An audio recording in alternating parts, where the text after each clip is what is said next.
আসসালামু আলাইকুম বন্ধুরা, আজকে আমি তৈরি করব মাছের কোরমা।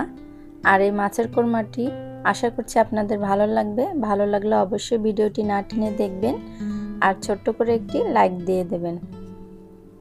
এখানে আমি মাছের কোরমা করার জন্য নিয়েছি 3টি পেঁয়াজ বাটা, হাফ কাপ টক দই, 1 কাপ দুধ আর নিয়েছি 7-8টি কাঠবাদাম বেটে। আর এখানে নিয়েছি 4 পিস কাতল মাছ। এবার আমি মাছটা ভাজার জন্য নিয়ে নিচ্ছি পরিমাণ মতো লবণ, হলুদের গুঁড়া, মরিচের গুঁড়া আর দিয়ে দিচ্ছি সামান্য একটু রসুন বাটা। এরপর এগুলোকে ভালো করে এভাবে মেখে নেব গায়ে। এরপর এটাকে 10 মিনিট রেস্টে রেখে দেব, চাইলে আরও বেশিও রেখে দিতে পারেন।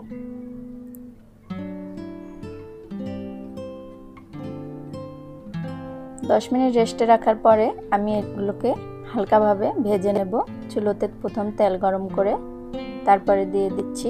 দেখুন, একদম পুরো শক্ত করে ভাজা যাবে না, এরকম এপাশ ওপাশ উল্টিয়ে যখন হালকা একটু লালচে আসবে সে পর্যায়ে মাছটাকে তুলে নিতে হবে।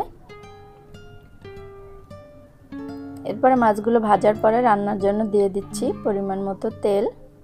নিয়ে নিচ্ছি 2 টুকরা দারুচিনি, 4টি সাদা এলাচ, 5-6টি লং, 2টো তেজপাতা। এবার এগুলো একটু তেলে ভেজে নিচ্ছি যতক্ষণ পর্যন্ত ফ্লেভারটা বের হয়ে আসবে। ফ্লেভারটা চলে আসার পরে দিয়ে দিচ্ছি পেঁয়াজ বাটা। আর কোরমা রান্নাতে বেশিরভাগ পেঁয়াজ বাটাটাই দিলে ভালো হয়।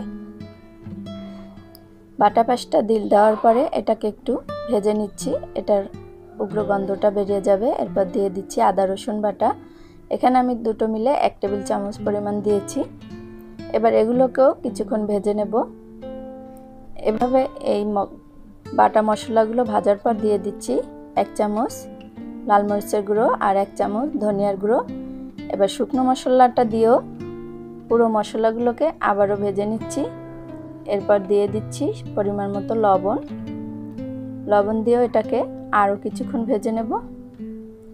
এরপর দিয়ে দিচ্ছি টক দইটা দেওয়ার সময় চুলার আঁচটা কমিয়ে রাখতে হবে। এরপর দিয়ে দিচ্ছি কাঠবাদাম বাটা। এবার দুটোকে একসাথে ভালো করে মেখে কষিয়ে নেব। আর টক দইটা দেওয়ার সময় অবশ্যই চুলার আঁচটা কমিয়ে রাখতে হবে, নাহলে টক দইটা জমাট বেঁধে যাবে। এরপর এটাকে এভাবে নেড়ে চেড়ে ভালো করে কষিয়ে নিতে হবে যতক্ষণ পর্যন্ত এটা উপরে তেল না ভেসে ওঠে। দেখুন, মশলাটা পুরোই কষানো হয়ে গেছে। এরপর দিয়ে দিচ্ছি এর ভিতরে দুধ। এখানে আমি দুধ ব্যবহার করেছি, আপনারা চাইলে দুধের পরিমাণের পরিবর্তে পানি ব্যবহারও করতে পারেন, অথবা গুঁড়ো দুধও পানিতে গুলে ব্যবহার করতে পারেন। যখন এটা এভাবে বলক হয়ে আসবে সে পর্যায়ে আমি ভাজা মাছগুলোকে দিয়ে দেব। এভাবে মাছটা দিয়ে কিছুক্ষণ এটাকে বলক এনে নেব। যে পর্যায়ে পানিটা এরকম মাছের পরিমাণ সমান হয়ে আসবে, ঝোলটা ঘন হয়ে আসবে, সে পর্যন্ত এটাকে রান্না করব। এরপর নিয়ে নিচ্ছি 1/4 চামচ গরম মশলার গুঁড়ো।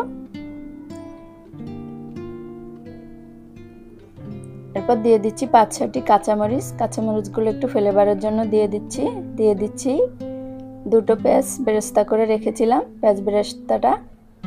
এটাকে এভাবে দিয়ে আরও কিছুক্ষণ রান্না করব। এরপর নিয়ে নিচ্ছি 1/2 টেবিল চামচ চিনি। এখানে একটু হালকা মিষ্টি রেখেছি, আপনারা চাইলে আরও বেশি মিষ্টিও দিতে পারেন। এরপর নিয়ে নেব 1 টেবিল চামচের মতো ঘি। এবার ঘিটা দিয়ে এটাকে ঢাকনা দিয়ে দমে রেখে দেব। আর আশা করছি এই কোরমার রেসিপিটি আপনাদের অবশ্যই ভালো লাগবে। ভালো লাগলে অবশ্যই বাসায় ট্রাই করে খাবেন আর আমাকে কমেন্ট করে জানাবেন কেমন হয়েছে। আজকের মতো এখানে বিদায় নিচ্ছি। আসসালামু আলাইকুম।